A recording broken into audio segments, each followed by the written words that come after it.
first of all, in terms of kind of the first question about what has the city been working on since this crisis emerged, I think we've really focused the work of the city organization in a few different areas. Number one, just ensuring that we're able to maintain essential services.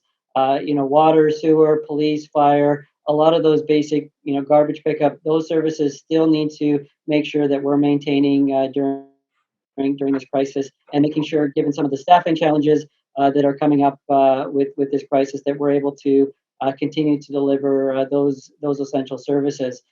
We've also identified 4 priority areas that we are reallocating resources to as needed, that have been identified as the big issues facing the community as this crisis. The first one has to do with vulnerable populations and housing issues. The second one has to do with seniors, particularly focusing on isolated seniors. The third is education enforcement, ensuring the community understands the directives that are coming from the public health officer, and that they are being followed in our community. And the final one is local business community.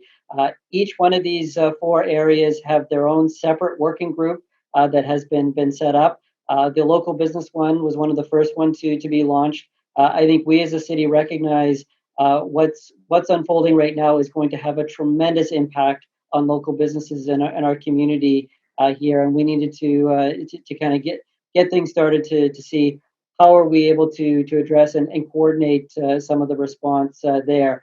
The chamber, along with a lot of the business association groups, are members of this working group, and I will encourage folks to actually use their associations, whether it's the chamber or the Downtown Business Association, the Safford and Merchants Association, Uptown BIA, to use those associations as the funnel to be able to get information and supply input to the city, because they'll be sitting around the table in those working groups, and that's what we're going to be using to really help guide the work we're doing. One of the first things that the city has taken on is to actually set up a resource page on our website. On a daily basis, we're hearing announcements from provincial, federal governments, and other organizations with various programs set up to assist and help businesses through this difficult time. But they're all over the place, and we've trying to create a one-stop shop where businesses can come and use that as a resource page where they can find the latest. This page is being updated on a daily, multiple times a day. So we are going to be working to ensure it has the most up-to-date information available to business as well. We've also started working on developing a support local campaign. And, we know it's challenging given the current circumstance with all the restrictions for people to be supporting local businesses, but we're trying to provide opportunities so residents know how that can still occur. This is a program that will undoubtedly have to expand significantly when we move to the recovery stage, because it's very hard at this particular point in time to be having a shop local campaign when people are being asked to stay home as much as possible, although we are working to do that. But we definitely see this as a major avenue of work when we get out of this stage. How do we get people out supporting the local businesses in their community, and really focusing on shopping local as we emerge out of the current restrictions there, and more into recovery phase. In terms of the electrical utility, one of the first things we did is also set up a deferment program and flexible payment program for electrical utilities. This is open to both businesses and residents there. And so there are opportunity for folks to connect with the electrical utilities, because this is one of the first bills that's already hitting people's doorsteps, and we recognize people are starting to face some financial challenges. And the final act that we've undertaken so far is we are starting to move a lot of our business processes online, so that a lot of the functions that we do at City Hall, more and more so, can be done easily and efficiently online there. And I'm hoping that work will continue through this process. This was already something the city had been moving in this direction anyways, but we are definitely going to be ramping that up there. So, Arnold, what was, I have a few notes here, but that was the first question. I know you had a second question. Yeah, thank you. The next question was really, so there's what has been done. What are are there any initiatives that you're working on or that you're looking at that aren't yet, implemented but are in the works? Yeah, so I think there are two major things that we're working on right now, but this is an area where I actually want to start to solicit feedback about what are the different ideas from the business community that we should be working on. So the first one, we started to recognize that there is a bit of a vulnerability with the current situation about particularly street front businesses and some of the security issues. So we are starting to work with business associations and our police department to develop strategies to get a bit more eyes on the street. We have seen a slight uptake in property crimes related to this year, and we recognize that businesses are going to be a bit more vulnerable with so many people at home and so many businesses closed here. So that's something that is definitely in the works and is actively being worked on right now. The next one, and this is a question that has come up both on the resident and the business side, is we're going to be exploring what opportunities we have for potential tax deferrals and flexible payment plans there. We've got both our utilities and property taxes coming due in the city, but we recognize a lot of people are in some really difficult financial position right now. Having said that, although we are going to be looking into this discussion and seeing what options we have, we do need to caution that the city itself has its own financial issues, and we have our own cash flow problems that we are working to try and address as ourselves. Unlike the provincial and federal government, we are not permitted to run operating deficits, nor do we have easy access to financing to help us get through these period of time.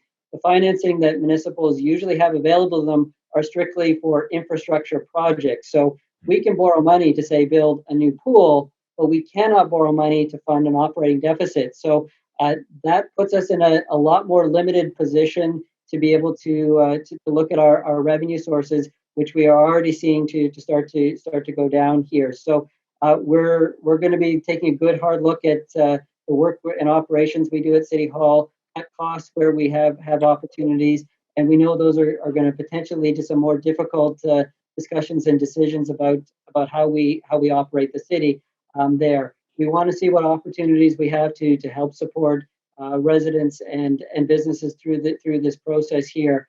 But I think that naturally is the next question in terms of what we're advocating for the provincial government. And our big ask right now is for the provincial government to actually be able to provide cities with some emergency relief funding, but actually even just loans to be able to have us get through some of these difficult period of times. Our big concern is each city is kind of on their own, and they have varying abilities to be able to assist in this regard. There are some cities that are going to be in a better financial position to kind of jump into to be able to help resident businesses. But there's others that are actually in a lot worse position than the city of New Westminster. Having said that, our position is having a patchwork of cities and deferral programs is actually not helpful. That there really should be some consistency across the province in terms of deferral, flexible programs, and different programs to help residents and businesses be able to have some flexibility when it comes to some of the municipal taxes that have come in place here. So that is one of our top advocacy things that we're working on right now with the provincial government. I'm hopeful that the provincial government will see the need to be able to keep cities be able to remain solvent and continue operating during these times, but allow us to do it in a way that is able to support particularly those that are under the most financial stress, both from a residential and business perspective. So this is an area that is going to require a lot more work, and I do not have all the answers in this regard, even though I'm fully aware that this is top of mind of a lot of folks right now.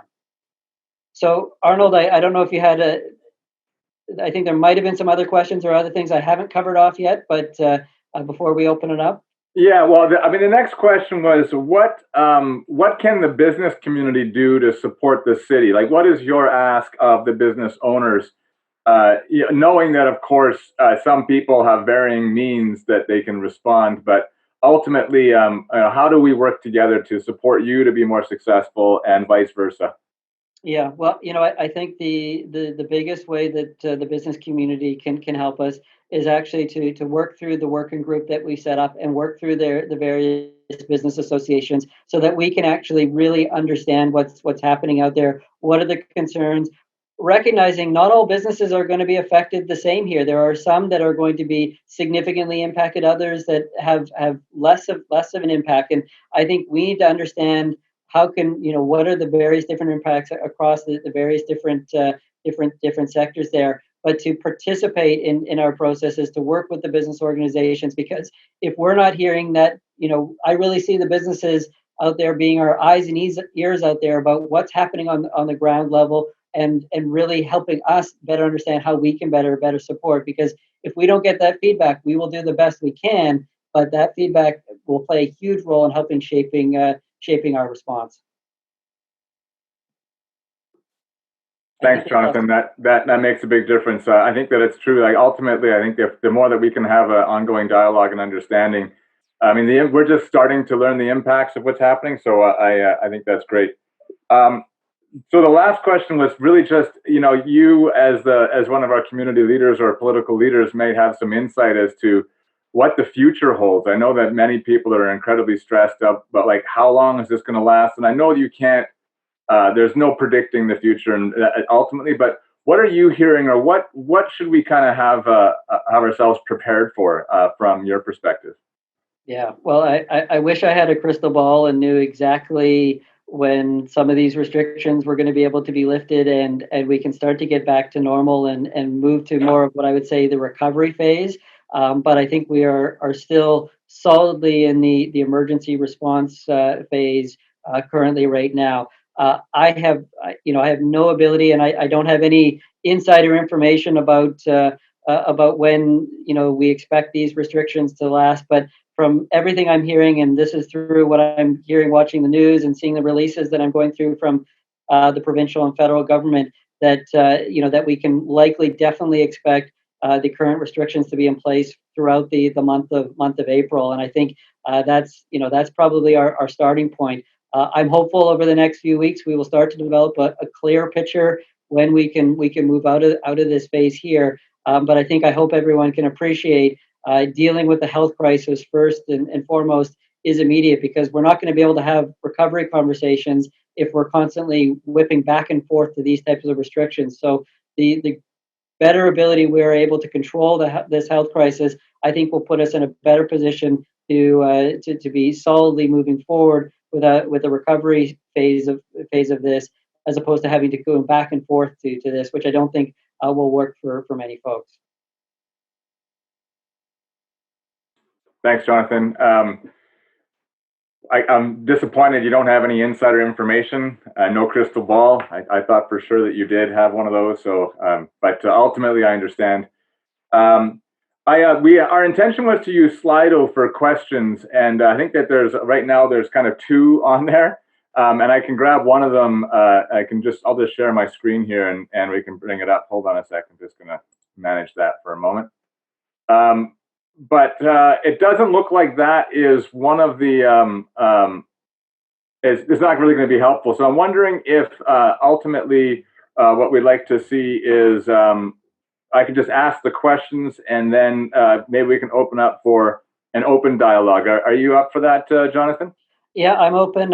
Certainly I can do my best to answer questions, but I actually almost think this is a more valuable opportunity for me to just hear what people are facing out there and what their concerns are there. So I think opening up for folks just to let us all know kind of what's happening out there, I think might be the most valuable. I think that's excellent. The one question on there, which I think is helpful that you can answer, is what is the city doing or has implemented in terms of work from home policies? And is there kind of an essential service area that you looked at from the city? Are you expecting any layoffs at the city? Yep. So first of all, we definitely have implemented a fairly significant work from home program where that is applicable, and we have a lot of staff, as much as possible, are working from home.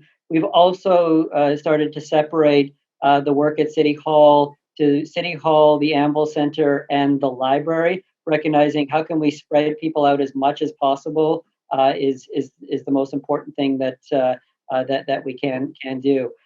We recognize that we're already seeing our revenues drop on a number of sources there. So we are beginning the process to start to look at our budget and look at ways that we can start controlling our costs. City Council has already decided to eliminate all of the enhancements that were previously contemplated in this year's budget, recognizing this will not be the time or the year to be moving forward with that. We've also put it in place where we're starting to actually restrict moving ahead with our capital projects and our capital program until we have a better understanding of what we're dealing with here. In terms of staff, we have not implemented any layoffs yet, but we do recognize as this progresses and as we get more information, those are some difficult discussions that we as a city and an organization are going to need to have.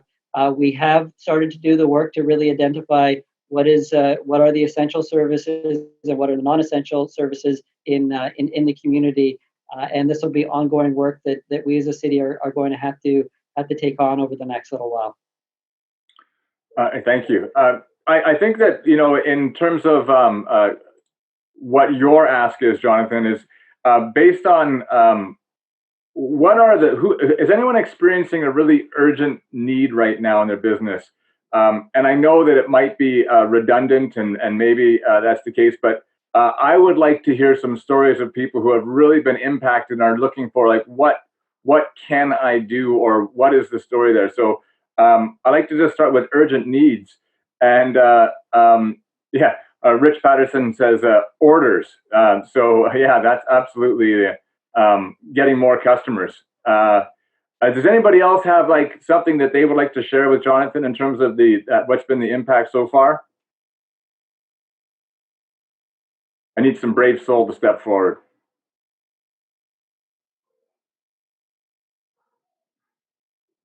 Yeah, I would like to. Go for it, Robyn. So we run a nonprofit society in Sapperton called Impact Parkinson's. And we're noticing that a lot of the government help for businesses do not include an incorporated nonprofit society. Most of them are there to help full-fledged organizations and charities.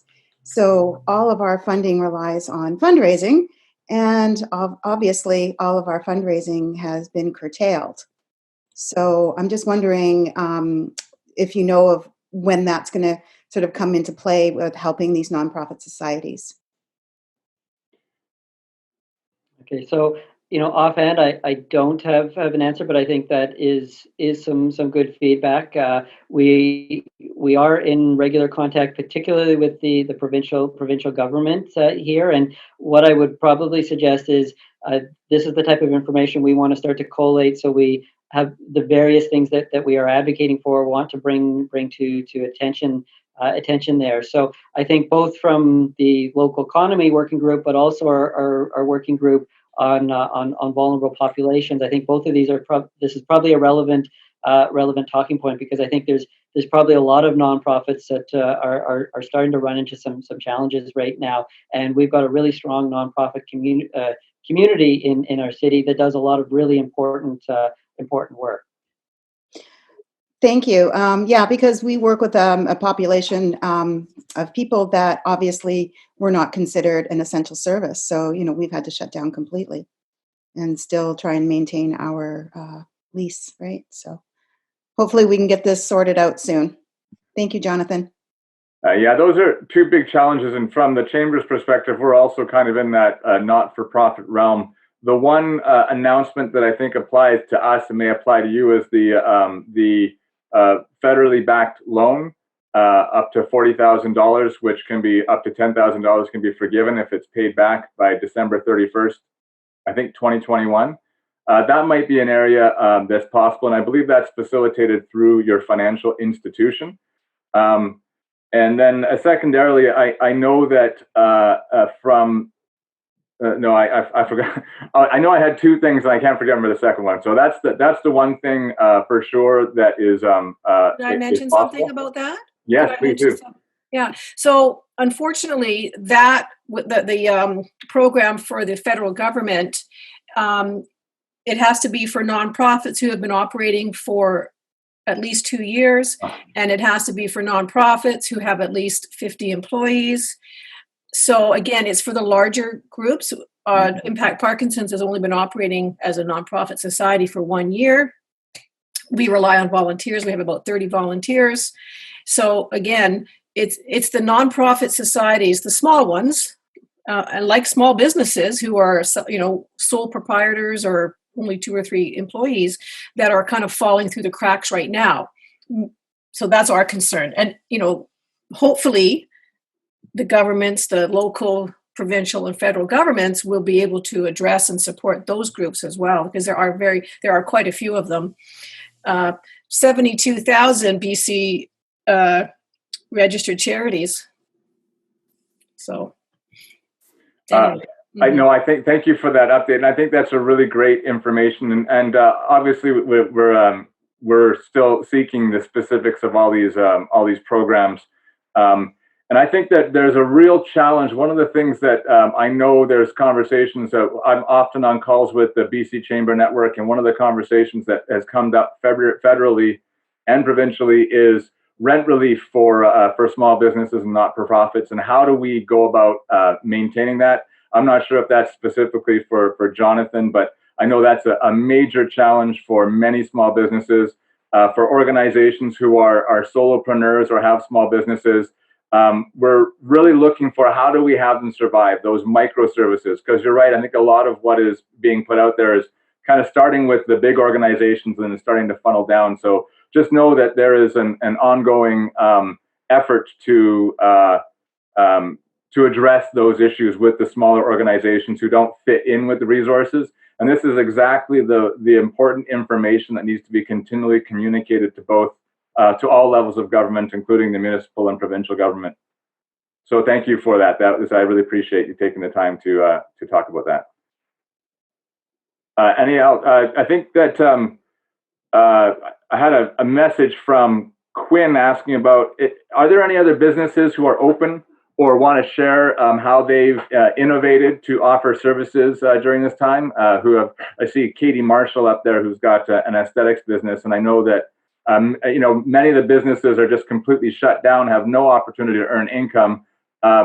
If you have done something innovative, I think this would be a great way to communicate to Jonathan as well, so that the city knows how they might be able to support that. And Jen, with her newsletter and what's out there, it might be an opportunity to do that.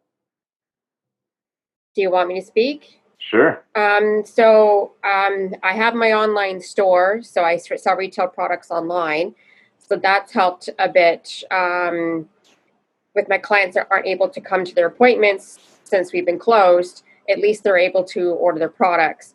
And in the fall, I started doing online classes, so I was able to still earn additional funds through that way. But I have to make some changes because my target audience is fellow estheticians, and we're all unemployed across the world. So I am looking at, instead of asking for like a lump sum for the course, I'm looking at maybe doing a payment plan. So that way it's a bit more financially feasible for them, because, they're locked out of their businesses up until at least July.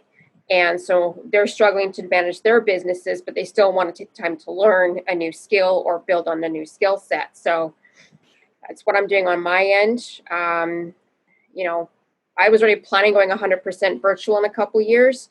I'm just going to be expediting that process, because I may have to walk away from my lease in July if we don't get to go back to work. And according to yesterday's news conference, we're probably going to be back in July if we're lucky. Mm-hmm.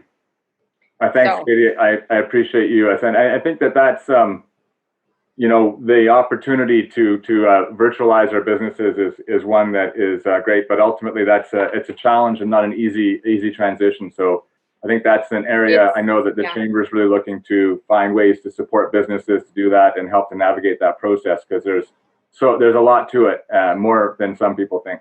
There is, and luckily I've already been doing some virtual skin consultations in the past. So now it's just me actually making it more full-time versus clients coming in and doing their consultations here.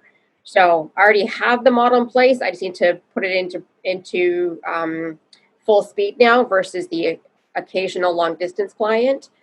So it is a lot of work, and I was already scoping out the resources. So now I just have to literally spend the next 3 months tentatively that I have off to get it up and running in case I have to walk away from my lease in July. Right. Some very difficult decisions going forward. So I'm trying to both navigate looking at questions and also facilitating here. So I apologize if I seem distracted. No worries. I think that ultimately there's some good comments. Jonathan, do you have any comments for Katie? No, I think getting that kind of feedback to see how businesses are evolving and trying to survive here, I think is good. And whatever mechanisms the business community can kind of share those success stories there as to what works and what is actually still allowing customers to buy, I think is really helpful. Can I add something? Yes, please do. Okay, so this is not a way that we've been innovative, but I actually want to give a big shout out to the landlords of the building where we have our Impact Parkinson Society. And I would really hope that other business owners, landlords, might help out their small businesses that rent from them. They have given us the month of April, our base rent, for free. It is a gift. We do not have to pay them back for it. It's such an incredible gesture that has allowed our business to be able to stay open for 1 month. Now, they've only offered the 1 month. We know if this is going to continue, they can't keep affording to do that. But it has given Heidi and I a moment of being able to breathe and to sort of figure out what our next steps are. So I want to give a big shout out to the owners of our building in Sapperton. And I just want to let you know that one of the owners actually runs and owns Royal City Physio, and that's the building. She owns the whole building. So I want a big shout out to Karen Nickel for that. And I would hope that it would be a pay it forward, a good pay it forward for other landlords to consider thinking about helping out their tenants also. Thank you.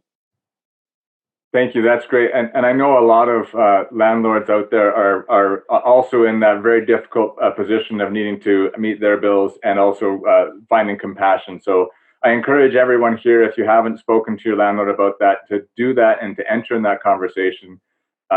Unfortunately, the rules that the province put forward with regards to rental or eviction prevention do not apply to commercial leases.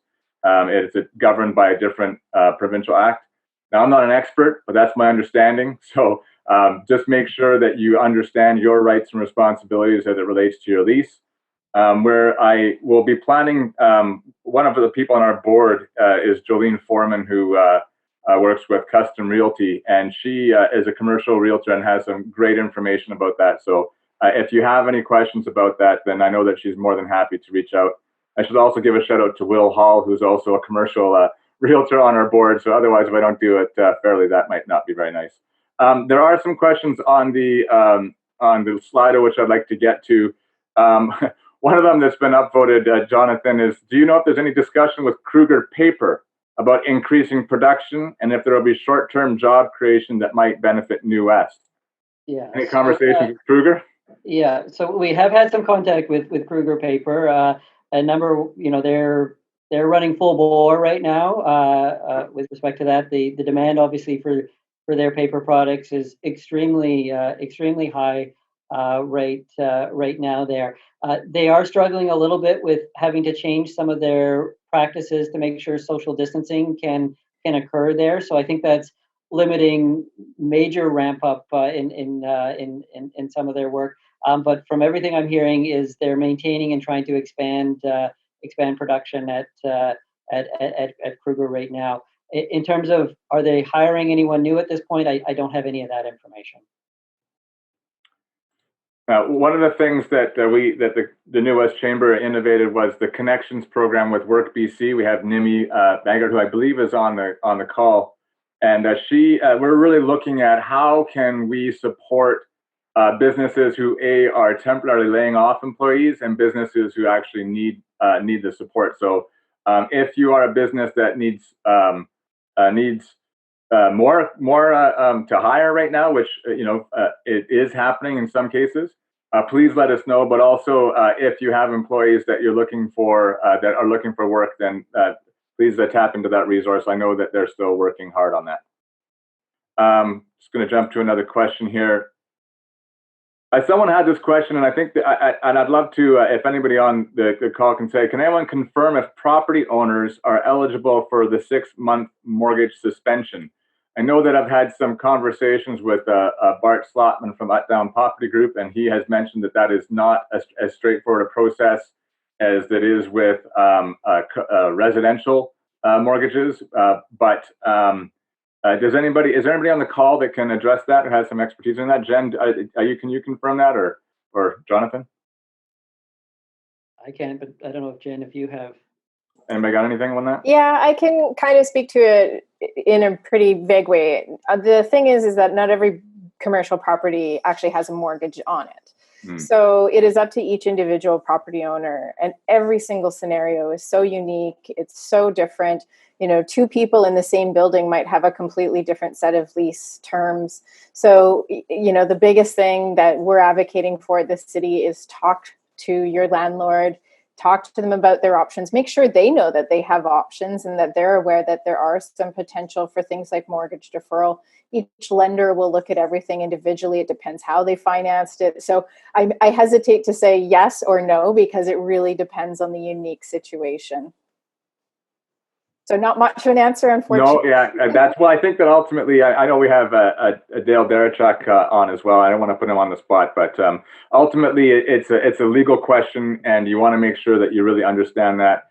If you do have that question, we can reach out again to the working group or to us. Let me know, and I can make sure we get an expert opportunity for you, or send you some expert information. I just noticed that Sue Belzer at the Inn at the Key is saying they have offered a huge discounted rate being offered for essential services in our community. So that's a huge thumbs up. I think one of the things that I'd like to see is just there's so many businesses doing some really cool things, and just in the community in general. And as much as possible, let's work to support each other in that way and let people know about some of the things that we're doing, because I think in that way it's a one small thing that we can do to support each other. They let people know about Katie Marshall's skin consultations. Let people know about Sue, at the Inn at the Key. These little things do make a difference, and I know that right now we're just, like Jonathan said, transitioning from that emergency mode to more of a like what's next. But I think that that's one of the things that after we get out of this emergency reactionary mode, that can be really important. So I didn't jump over. Go ahead. So just to jump in on that one there, I think the city does have various communication channels that, I think we are prepared to focus quite a bit on helping to support the local economy. So if we have a better idea of what programs or initiatives are being offered by certain businesses there, do let us know, because, I think as we try and think about expanding this Shop Local campaign, even during the crisis mode, knowing exactly what businesses are able to offer and how customers can reach them, I think is really, really helpful. So we can use our microphone to help get the word out to residents as well. Yeah, thanks, Jonathan. There's a question can you speak to moving timelines on infrastructure projects in NewWest to mitigate the negative impacts on business after the COVID crisis ends? Yeah, so certainly right now, capital projects that are currently under construction, those are moving ahead. I think capital projects where we have substantial third-party funding, like federal or provincial grants, those are also continuing to move ahead because they have deadlines to receive the funding. Most other capital projects at this point, though, we are starting to slow down or take a pause on. Certainly, we have to make sure that we are able to maintain cash flow in the city, and moving ahead with significant capital projects may not be the wisest thing to do. Moving forward, as we get a little bit clearer sense of kind of what I would say is the recovery phase, and we've moved past this emergency phase, I think there are going to be opportunities to have infrastructure funding and investments in infrastructure be part of the recovery phase. I think if we look back to the 2008 crisis, which I recognize is very different than here, that's where Westminster Pier Park came from, and a lot of the funding from federal and provincial governments came as part of a recovery program there. So we as a city need to recognize there may be some opportunities to do our part to help stimulate the economy once they're there. But given that we're in a kind of the emergency state right now, that's not where our mind is at. Our mind is at kind of getting through this difficult period. But in the future, we'll certainly want to be thinking about what does the recovery phase look like, and what opportunities do we have, and how does infrastructure investments start to spur the economy at that stage. Thanks, Jonathan. I'm just noticing a lot of great stuff happening in the chat. I know everybody can see that. We've got Christine Richmond to everyone. I'm not sure which your business is. Maybe you can say, sorry, I missed that. 60-minute. If you buy a 60-minute massage now, you get an extra 30 minutes. We've got Susan from 100 Bray Street. They're doing open by appointment, and they're doing virtual events soon.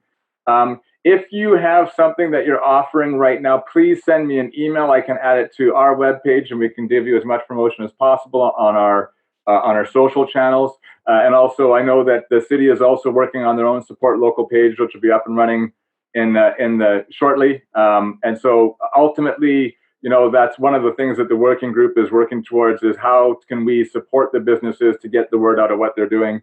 I know downtown and uptown are both doing excellent work around that as well. So reach out to whichever organization you feel most comfortable with, but by all means, send it to us as well, and we'll make sure we get the word out.